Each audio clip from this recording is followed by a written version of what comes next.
औज़ुबिल्लाहि मिनश्शैतानिर्रजीम बिस्मिल्लाहिर्रहमानिर्रहीम।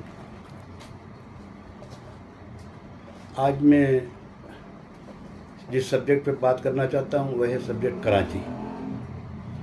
अब कराची के ऐसा है कि कराची शहर की एक मज़लूम आवाम है और इसके जो अगर ज़बान में बोलूँ कि भाई इसके 4-5 मालिक हैं। एक दावा करता है कि हम हैं, दूसरा दावा करता है कि हम हैं, तीसरा दावा करता है कि हम हैं, चौथा दावा करता है कि हम हैं। अब कराची के जैसे कि आप जानते हैं कि वो कराची है हमारे सूबे सिंध का कैपिटल है। इस लिहाज से पीपल पार्टी कहती है कि कराची हमारा है। भाई कराची आपका है, कराची आपको सबसे ज़्यादा रेवेन्यू देता है, आपको इसकी वजह से टैक्स जो मिलते हैं, लेकिन आप कराची की तरफ सौतेली माँ जैसा बर्ताव करते हो। तो ऐसा नहीं चलेगा। सौतेली माँ जैसा बर्ताव करेगा तो नहीं चलेगा। अगर आप इसको अपना ही औलाद समझोगे, अपना काम समझोगे, अपना शहर समझोगे तो सही है। दूसरी तरफ एक पार्टी आती है जिसको कहते हैं हम MQM। 1988 से लेकर आखिर तक अभी बिना कोई उसके मैं कह सकता हूँ कि MQM के कब्ज़े में रही पूरी शहरी हुकूमत। और फिर उस पीपल पार्टी के दौर में अरबाब गुलाम रहीम साहब के दौर में ये वज़ीर बल्दियात भी, वजारत बल्दियात भी इनके पास रही। कभी इसके प्रेस अपने जो वसीम अख्तर साहब भी इसके मिनिस्टर रहे और फिर मेयर भी रहे। सबसे पहले मेयर बने सत्तार फारूक साहब।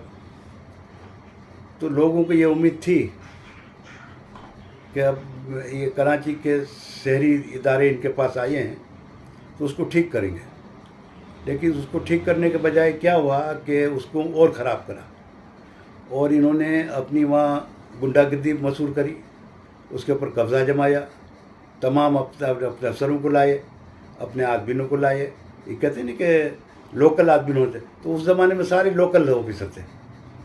फारूक सत्तार साहब के दौर में, इसके बाद के दौर में तो लेकिन क्या हुआ कि कराची का कोई भला ना हुआ।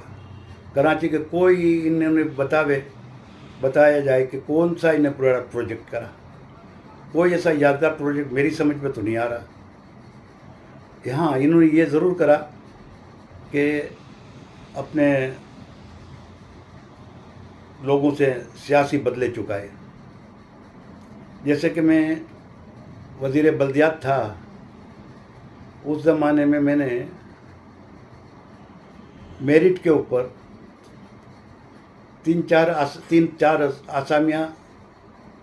हज़ार आसामियाँ मैंने पूर्ण करी, जिसमें ग्रेड 1 से लेकर ग्रेड 18 तक के थे, लोगों को रोज़गार दिया।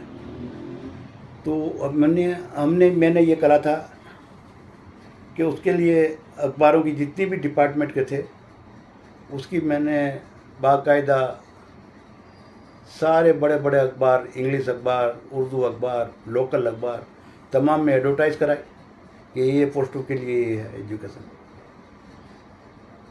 मुझे मेरे उस ज़माने के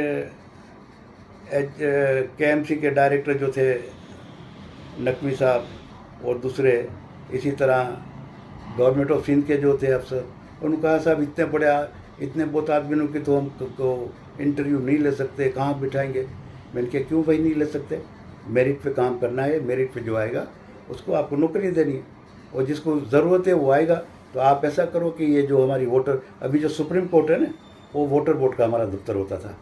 ये पहले होता था, पहली स्टेट बैंक इसमें खुली थी। जब वोटर बोर्ड बना तो हमें दफ्तर की ज़रूरत पड़ी थी।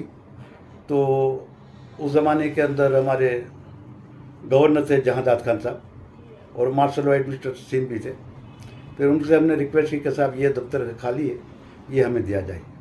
वो दफ्तर इन्होंने KMC के हवाले करा, वोटर बोर्ड के हवाले करा और उसमें तमाम नए से रिनोवेशन करा के वहाँ वोटर बोर्ड का दफ्तर बनाया। तो मैंने कहा इसका ग्राउंड भी बहुत बड़ा है, उसके अंदर टेंट लगाओ, पानी के लिए उसके अंदर पानी की टैंकियाँ लगाओ, बर्फ़ लगाओ, पंखे लगाओ और लोगों को एक एक उसके अंदर ग्रुप के अंदर रोज़ाना रिटर्न इम्तिहान के लिए बुलाओ। इस तरीके से हुआ।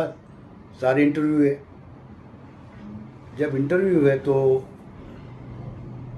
इसके बाद वो ओरल के लिए था, ओरल एग्ज़ाम के लिए। तो उसके लिए कोई सारे डिपार्टमेंट की ग्रेड 17-18 के अफसरों की एक मेरे सेक्रेटरी थे उस ज़माने में मंजूरुल हुसन साहब, उन्होंने मैंने वज़ीर आला साहब से मंजूरी लेके गौस अली साहब से वो कमेटी बनाई और वो कमेटी ने फिर ओरल लिए। और इस तरीके से मैं समझता हूँ कि साईं गौस अली साहब की मदद से, उनकी रहनुमाई के अंदर वो वाहिद में वज़ीर बल्दियात था कि तकरीबन पूरे सिंध के अंदर 3-4 हज़ार नौकरियाँ हमने दी, और वो भी एक पैसे के बगैर, 1 रुपया रुश्वत के बगैर, जिसमें हमने ग्रेड 1 से लेकर 18 तक की नौकरियाँ दी। और वो लोग आज तक सर्विस कर कर के रिटायर हो रहे हैं माशाअल्लाह। तो उसमें सिंध से भी लोग थे, कराची से भी थे, मतलब पूरे कराची और सिंध के लोग थे, देही इलाके भी थे, रूरल इलाके भी थे। कोई लड़ाई झगड़ा नहीं, सबको नौकरी मिली, सबको उनके जो सर्विस जॉइंट ऑर्डर थे वो ऑर्डर उनके घरों पे पहुँचे बाकायदा। और उनको मेरी हिदायत थी कि कोई भी अगर आपसे डिपार्टमेंट का आदमी 1 रुपया भी मांगे तो देना नहीं, और कोई भी अगर मांगे तो मेरे पास आप डायरेक्ट ये नंबर पे टेलीफोन करके मुझे बता देना। तो अल्लाह की मेहरबानी से कुछ 2-3 थे ऐसे एजुकेशन डायरेक्टर कराची भी थे उस ज़माने में, वो उनको ज़रा तकलीफ़ हुई थी बेचारों को। मैं अब उनका नाम लेना नहीं चाहता, लेकिन वो भी एक बड़े घराने के आदमी थे, लेकिन फिर उनको भी ज़रा तकलीफ़ हुई। तो मैंने उनको बुला के समझाया कि भाई देखो ये अल्लाह का काम है। और हमारे चीफ मिनिस्टर साहब कहता है, गौस अली साहब, कि भाई हम जब बड़े लोगों के काम करते हैं तो हमको उनके काम भी करने चाहिए कि जिसकी कोई सिफारिश नहीं है, जिसकी सिफारिश अल्लाह है। तो अल्लाह पाक के आदमी, वो कहते थे कि अल्लाह पाक के आदमी का भी काम करो। तो वो अल्लाह पाक के आदमियों को तकरीबन 3-4 हज़ार को इस आपके भाई ने, जैसा भी समझो, उसने 3-4 हज़ार आदमियों को नौकरियां दी। और आज भी वो है नौकरियों में, और बहुत सारे रिटायर भी हो रहे हैं। और रिटायर होने के बाद भी उनको तकरीबन मेरा ख्याल है पेंशन 50-40 हज़ार रुपये मिल रही है। तो बड़े बड़े अफसर भी जो थे उस ज़माने के मैंने भर्ती करे, वो बड़े बड़े ओहदों पे जाके भी अभी रिटायर हुए हैं। तो इस तरीके से सबको नौकरी मिली, 4 लोगों को मिली। तो ये था। तो अब तो क्या है कि कराची के सारे हकदार बनते हैं, लेकिन कराची की खिदमत कोई नहीं करना चाहता। अब असल में देखें ना, बात यह है कि अब ये जो 3-4 रोज़ से बारिश हुई है और अभी भी बारिश आई है, तो कराची तो एक ऐसा बन गया था कि उसके अंदर कस्सियाँ चलने लग गई थी, और पानी आने के पूरी कारें डूब जाती थी, ऊपर की खाली छतें दिखाई दे रही थी। और मैं तो वहाँ तक कहूँगा कि हमारे जो एडमिनिस्ट्रेटर साहब हैं, वहाब साहब, मुर्तज़ा वहाब साहब, उनका जो दफ्तर है वो बल्दिया का KMC का मेन दफ्तर है जो बंदर रोड के ऊपर है। उसके अंदर उनके जो 3-3, 4-4, 5-5, 6-6 फुट उनके दफ्तर में पानी खड़ा था।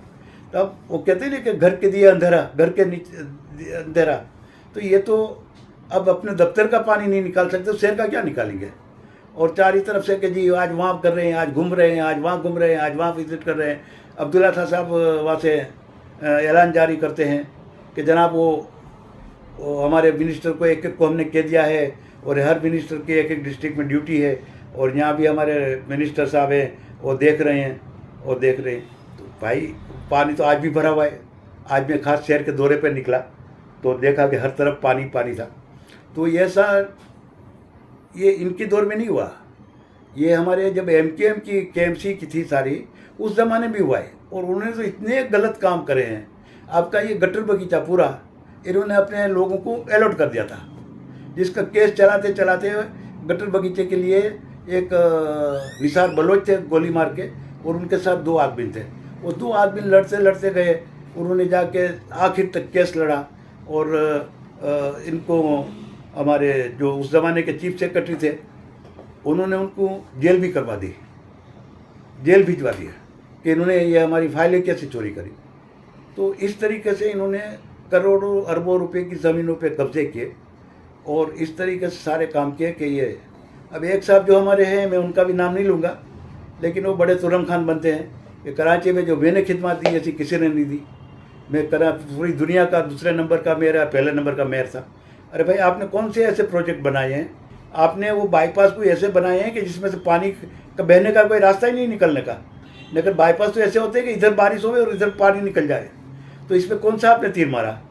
फिर आपने वहाँ से एक सारा ऐसे फैसल से आगा खान तरफ से रोड लाए कि रोड जो है हमारा बिल्कुल फ्री रोड है। अब आपने ये नहीं देखा कि वहाँ से तो फ्री आ जाता है, सारा फैसल से फिर ये पीर पगारा साहब के बंगले से होता हुआ आगा खान के होते, जब ब्रिज उतरो तो वहीं गाड़ियाँ फंसी रहती है 1-1 घंटा 2-2 घंटे। तो वहाँ तो आपने ख्याल नहीं करा भाई। तो आप एक अपने तुलम खान बन के घूम रहे हैं कि मैंने कराची में ये कर दिया, कराची में वो कर दिया। भाई, कराची में आपने जो करा सबको पता है कि आपने क्या करा, किस तरीके से करा। वो आप दुआ दो जनरल परवेज़ मुशर्रफ साहब को कि उसने आपको, कराची के लोगों को इतने पैसे दिए और आपने ये बनाए। लेकिन वो भी आप कहे ना कहें, मुझे पता है कि जनरल मुशर्रफ साहब हफ्ते में 1 या 2 दिन लेट नाइट बाय एयर आते थे और आपके जितने भी प्रोजेक्ट चलते थे उसका विज़िट करते थे, जब वो तरक्की हुई है। बाकी आपने कोई ऐसे जिसके यादगार हो गए ऐसे कोई आपने जहाँ कराची में काम नहीं किया कि आप इतने तुरम खान बन रहे हैं कि मैंने ये कर दिया। तो बल्दिया की स्कीम का आपको मैं बताऊं कि जब बल्दिया टाउन में एक पानी वाटर स्कीम पड़ रही थी, बना रहे थे आप, तो मैंने आपको कहा कि जनाब, मैंने आपको ख़त भी लिखे, तो मैंने आपको कहा कि साहब ये जो आप पानी की लाइन ला रहे हैं तो वो तो पानी के रास्ता जंगल है, वहाँ तो सारे ये लूटफाट कर लेंगे, पानी की लाइनें चोरी कर लेंगे। तो आप उसको, आपके कामराज जो था टाउन नाजिम, उसको लिख के दे देते थे कि भाई ये मुजाहिद साहब की दरख्वास्त है, आप देखो। अब उसको क्या पता चले, वो तो लैंड ग्रैबिंग कर रहा था। अभी भी इसको MKM पाकिस्तान जो है, MKM पाकिस्तान तो नाम की है, बाकी असल तो MKM लंदन ही है। तो उन्होंने उसको बना के टाउन इंचार्ज बना के भेज दिया है। तो उसने तो ज़मीनों के लैंड माफिया से मिला हुआ था, ज़मीनें करोड़ों रुपए की ज़मीनें बांट दी, करोड़ों रुपए का घपले कर दिए। तो उसने तो वहाँ से उसको अच्छी सहूलत थी कि पानी के कनेक्शन बेचे, वो पानी की लाइन आई। लेकिन बल्दिया टाउन के लोगों को, सईदाबाद के लोगों को, रशीदाबाद के लोगों को, वहाँ से इत्तेहाद टाउन के लोगों को कोई फ़ायदा नहीं हुआ उस पानी से। उस पानी से तो ये जो पानी के व्यापारी थे, और आज भी वहाँ कितने 100 टिंट रहे हैं, वो देखे जाए आप, वहाँ कोई काम नहीं हो रहा। तो इसलिए आप भी ये बातें ना करें कि आप कोई बहुत बड़े तिस्मार खां थे और आपने ये काम कर दिया और आप कराची के बड़े वो है। और आपकी क्या वो थी, आपको तो भाई ने, अल्ताफ़ हुसैन भाई ने बनाए थे। और जब अल्ताफ़ भाई ने आपको बनाए थे तो आपको वो याद है, आपकी एक तस्वीर छपी थी कि आप उनके साथ खड़े हैं और आपको पप्पी ले रहे हैं मुँह पे, और आप भी बड़े यूँ गाल दे के खड़े हैं। वो चीज़ से भूल गए। आज आप कहते हो कि अल्ताफ़ भाई वो दहशतगर्द था, तो दहशतगर्द पाकिस्तान में कौन नहीं है? आज कौन से, आज वो हुकूमत में बैठे वो दहशतगर्द नहीं है? वो भी मेरी नज़र में दहशतगर्द है। तो मेरा कहने का मकसद ये है कि ये सारी जो है, आज हमारे भाई, हमारे वसीम अख्तर भाई आज कहते हैं कि इमरान खान ने क्या दिया कराची के लिए। तो मैं ये पूछ रहा हूँ कि ये लोग इमरान खान को सवाल करने के बजाय, आप ये जो 7 आपके MPA थे, MNA थे मुत्तदा के, MKM के, जो इमरान खान के साथ 3 साल चले रहे, वो 3 साल में इनको कितने करोड़ रुपए के फंड मिले डेवलपमेंट के? वो तो उनको पूछो कि भाई वो फंड आपको कितने मिले। वो डिक्लेयर तो करे कि भाई 1 करोड़ मिला, 10 करोड़ मिले, 60 करोड़ मिले, 1 अरब रुपए मिले, क्या मिला? और वो फंड कहाँ गया? कोई काम नहीं हुआ ज़मीन पे। हाँ, वो जब फंड मिलता था तो ये इनके जो बच्चे कुचे जो हैं उनको कहते थे कि भाई आप जाओ, ठेकेदार भी इनके जाते थे, और वो रोड के ऊपर खाली डामर बिछा के, या गलियों में खाली सीमेंट और रेती ज़्यादा होती थी वो बिछा के चले जाते थे। और आज देखो क्या हाल है, 6 महीने में तो आपके रोड भी ख़राब हो जाते हैं। आज हमारे बल्दिया का दिल्ली कॉलोनी के रोड देखो ख़त्म हो गए हैं। आप गुजरात कॉलोनी का रोड देखो, एंग्लो स्कूल वाले का, कि मेरे ज़माने में वो रोड चमकते होते थे और आज वो रोड बिल्कुल टूटे फूटे हैं। अवाम बड़ी मुश्किल में है। सईदाबाद के अंदर ये बारिशें आई, बारिशों के अंदर ना वहाँ पीपल पार्टी के लीडर कोई थे, ना कोई MKM के लीडर थे, ना वो कोई लीडर थे, लेकिन कराची को सबको खाने के लिए पैसे कमाने के लिए सबको कराची चाहिए। अब आज वसीम अख्तर भाई को मैंने सुना कि वो कह रहे हैं कि हम ये तोड़ देंगे, माहिदा तोड़ देंगे, ये कर देंगे, हमारे साथ ये जुल्म करा। तो भाई जब आप ये एग्रीमेंट कर रहे थे, जब ये 7 MNS का आपने इमरान खान की हुकूमत को डीस्टेबलाइज करा, तो आप कहते हैं कि हम उस हुकूमत को भी ख़त्म कर सकते थे, इसको भी कर सकते हैं। तो आपका काम यही रह गया कि ब्लैकमेलिंग करो। आपको जब जरदारी साहब आखिरी रात मिला तो आपको क्या मैं कम देता? जरदारी ने आपको मेरी खबर के मुताबिक यही कहा था कि भाई आपके जो हिसाब किताब था, जो आपने कहा था, वो हमने आपके पहुंचा दिए हैं, और आपका ये आपके लिए ये प्रूफ है आपके पास, ये रसीद है आपकी। फिर आपने कहा कि ठीक है, अब हम इसको छोड़ रहे हैं। और उस वक्त भी आपने कहा था कि नहीं, अब हमारे पर कोई एजेंसी का कोई दबाव नहीं है, हम आज़ाद हैं। तो अब आज़ादी में तुमने फैसले करे, और आज तुम कह रहे हो कि मैं छोड़ दूंगा, अब हमारे तरफ ये देख नहीं रहे। तो मैंने उस ज़माने में भी आपके आमिर खान साहब को लिखा था, मैं समझा कि वो अभी भी इनकलाबी होंगे, लेकिन मैंने कहा कि भाई जरदारी साहब का 1993 में मेरे से बहुत वादे किए थे ज़बानी। तो 2-3 दिन मेरी मीटिंग चली उनके साथ, फिर मेरे लोग आए, फिर उन्होंने वादा करा कि नहीं, अब बलोच साहब का या आवाम का जो इंटरेस्ट है, ये मेरा इंटरेस्ट है और मैं खड़ा हूँ। तो मैंने उनको कहा कि इसके बाद जब वो इलेक्शन डिक्लेयर करे गुलाम इसाक खान ने, तो इसके बाद उन्होंने मुझे मोड़ के भी जवाब नहीं दिया। तो भाई आपको मैंने आमिर खान साहब को बता दिया था कि आप वादे तो कर रहे हो, लेकिन ये जरदारी साहब है, सोच समझ के करना। तो आपने वादे करे और मुफ्त में नहीं करा। जरदारी साहब से पर भी आपने एहसान तो नहीं करा। जरदारी साहब से कुछ ना कुछ आपने हासिल तो किया है ना। और आप अभी भी खामोखा की कराची के अवाम को बेवकूफ़ बनाने के लिए धमकियाँ दे रहे हैं कि हम निकल जाएंगे। अरे भाई, अभी 4 रोज़ पहले तो आपने एक सादिक इफ्तिखार साहब को वज़ीर आज़म का स्पेशल असिस्टेंट लगवाया। भाई उसको सादिक इफ्तिखार का नाम मैं भी 2001 में या 2 में MK में शामिल हुआ था। तो मैंने तो कभी इनका नाम कोई कमेटी में नहीं सुना था, कोई वर्करों में नहीं सुना था। ये सादिक साहब कौन है? सिद्दीकी या सादिक इफ्तिखार जो नाम बताया, अभी 4 रोज़ पहले इन्होंने अपने नॉमिनेशन कराए और उन्होंने जाके वहाँ चार्ज भी संभाल लिया है वज़ीर आज़म का। तो आप यार लोगों को क्यों बेवकूफ़ बनाते हैं? एक तरफ आप उनके से फ़ायदे लेते जा रहे हैं और आवाम को, गरीब लोगों को गुमराह करते हैं। अब देखें, ये पीपल पार्टी हो या आप हो, MKM हो, ये इसके ऊपर अब कराची की आवाम एतबार नहीं करेगी। आप कोई बल्दियाती का निज़ाम भी है, जिस तरीके से हमारे कुछ वज़रा है, मेरे दोस्त भी हैं, वो जो प्रोग्राम बना के जिस तरीके से साजिशें करके, जिस तरीके से इन्होंने भी हल्का बंदियाँ करवाई हैं डिप्टी कमिश्नरों से बैठ कर कि इस तरीके से ये करो। तो हल्का बंदियाँ भी इतनी ख़राब कराया हैं कि इधर एक कमेटी का, एक हल्का बंदी का एक हिस्सा यहाँ, तो एक हिस्सा वो तीसरी जगह पर जिसका कोई ताल्लुक ही नहीं है। तो इस तरीके से करा है। और कराची के अंदर जो आज भी बारिश के हालात है, आज भी हनी हुए, जगह जगह वो आलाइशें पड़ी हुई है, उठाने का कोई तरीका नहीं है। और ये आलाइशों का भी अगर आप इंक्वायरी कराएं ना कोई, तो ये जितनी DMC है ना, DMC के एडमिनिस्ट्रेटर साहबान ने उसके टेंडर करे होंगे उठाने के, सुजुकियों के, कि भाई ये उठाएगी इतनी सुजुकियाँ और वो ख़त्म कर देगी, उठा लेगी, सफाई कर देगी। अब ये देखें आप, ये 8-10 दिन के बाद, 15 दिन के बाद जब बिल बने ना, तो जहाँ जहाँ आलाइशा पड़ी है ना आज भी, उनके लिए भी, उनके भी बिल बन जाएंगे। और वो बिल बन जाएंगे और उसमें भी हमारी हुक्मरान पार्टी के लोग ही उसके ठेकेदार भी होंगे। तो ये करते हैं। तो ये सारी बातें हैं। तो बल्दिया के, ये कराची के लोगों को बेवकूफ़ ना समझें। और जगह जगह पानी भरे हैं, आपके बस की बात नहीं है, हमारे मुर्तज़ा वहाब साहब की बस की बात नहीं है। आज वो हमारे क्या नाम है, सरजील साहब आए थे, बड़ी बड़ी बातें करते हैं, उनको तो बातें करने का बहुत शौक़ है, लेकिन ये अपने गिरेबान में नहीं देखते कि उनके साथ क्या है और अभी वो किस कैटेगरी में है। हाँ, ये ज़रूर है कि अभी आपने अपने खिलाफ़ जितने भी लोग थे, नेब के केस ख़त्म करा लिए हैं, आपकी इंक्वायरियाँ ख़त्म हो गई है, जो केस चल रहे हैं वो भी आपके ख़त्म हो जाएंगे, क्योंकि बड़े बड़े आपके एडवोकेट हैं, वो बड़े बड़े पैसे भी लेते होंगे, नहीं लेते होंगे मुझे मालूम नहीं, फीसें लेते होंगे, फीसें बगैर तो काम नहीं करेंगे।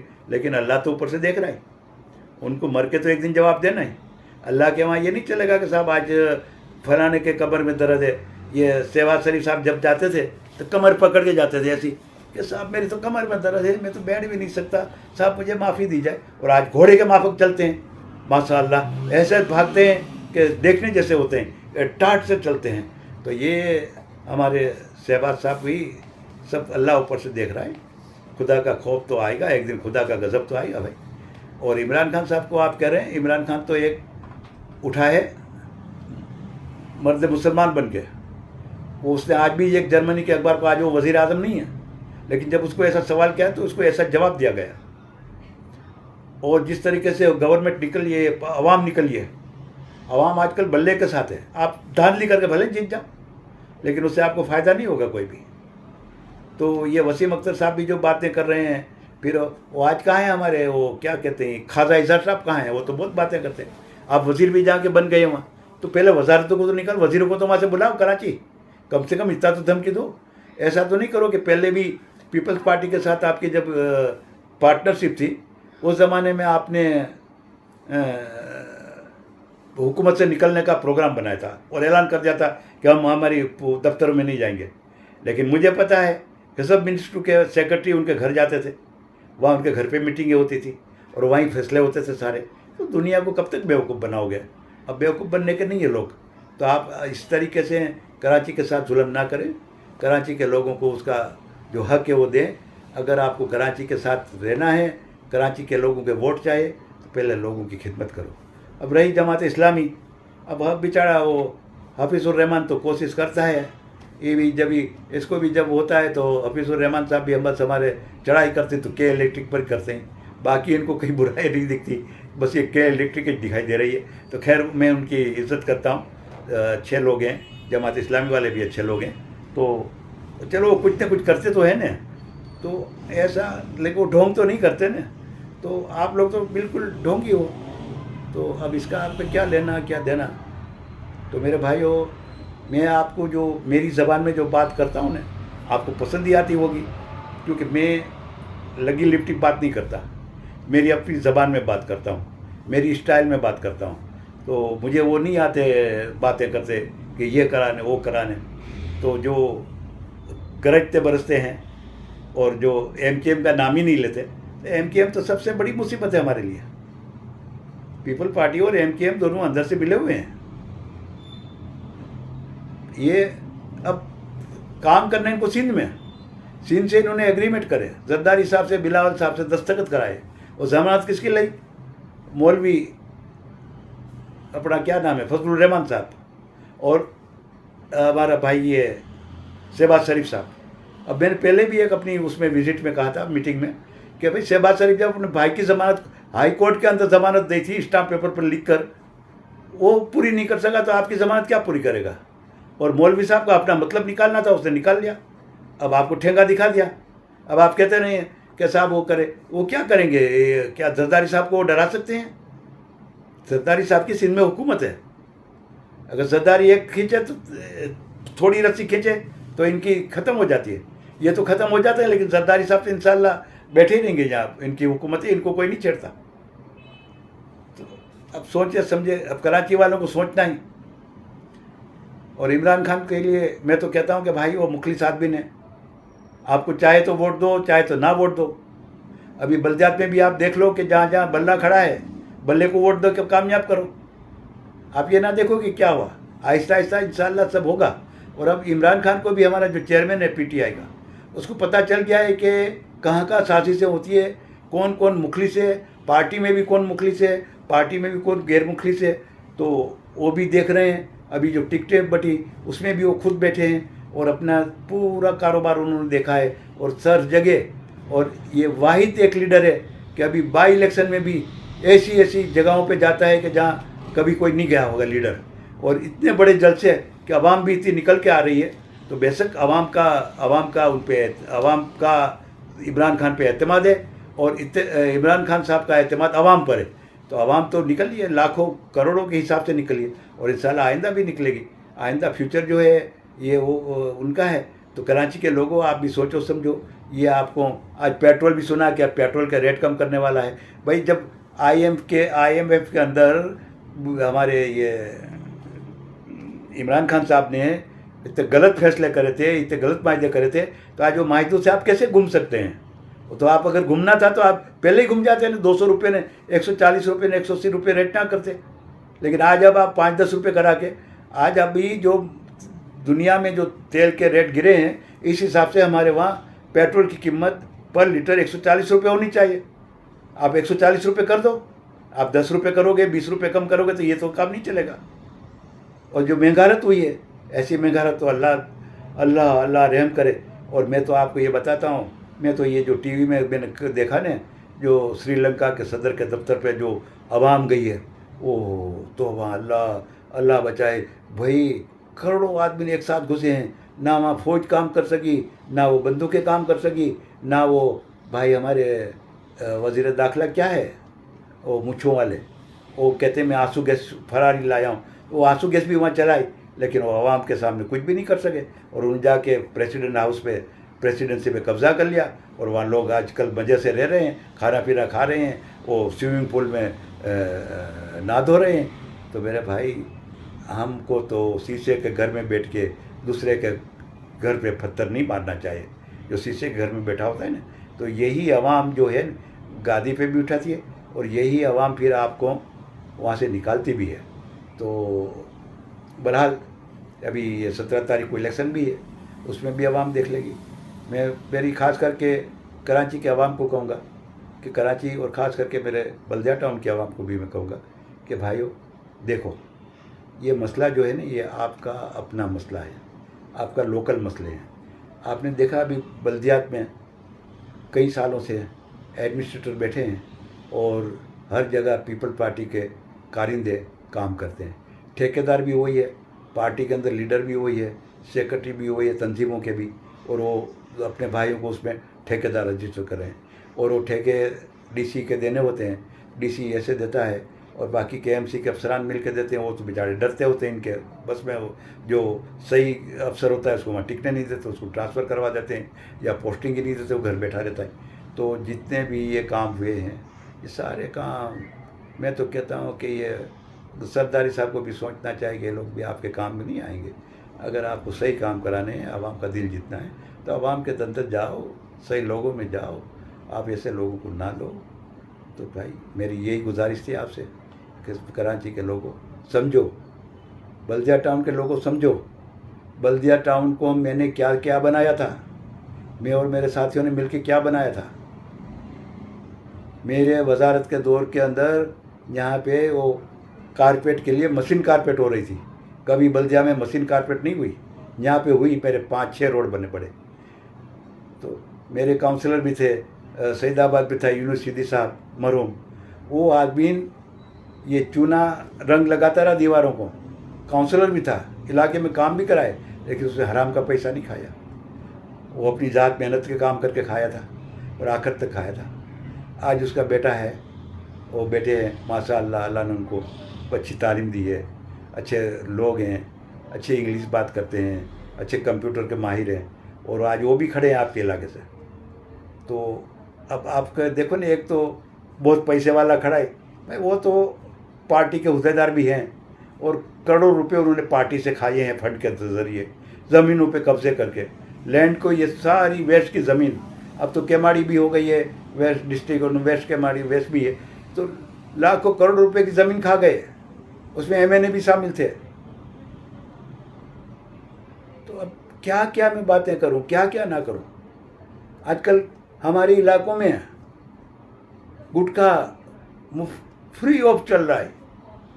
एसएचओस की हाजिरी सारे थाने के एसएचओस देखते हैं, सारे डीएसपी देखते हैं, सारे एसएसपी देखते हैं, लेकिन वो बेचारे मजबूर है। अगर वो नहीं करेंगे तो उनकी यहाँ ट्रांसफ़र नहीं होगी, पोस्टिंग नहीं होगी, यहाँ से कहीं उठा के खड़े में फेंक देंगे अच्छे आदमी को, ईमानदार आदमी को। ईमानदार आदमी नहीं, हाँ इनके साहब को जी साहब करे वो होते हैं। तो बस मेरे यही कहना था आज की इस रिकॉर्डिंग में मेरी, और मेरी ये गुजारिश है कि अगर आप लोग उसको सही समझो तो उसको आप सब्सक्राइब भी करें और उसका बटन भी दबाएं। अगर आप सही समझो तो मैं यह नहीं कहता कि आप करें उसको, लेकिन आपको मेरी ज़बान में बात सुननी हो तो मैं तो ये आपको बातें रोज़ाना करता रहूँगा। तो आपकी बड़ी मेहरबानी है, बड़ी नवाजिश। शुक्रिया। पाकिस्तान जिंदाबाद, पाकिस्तान पाइंदाबाद। अल्लाह हाफिज़।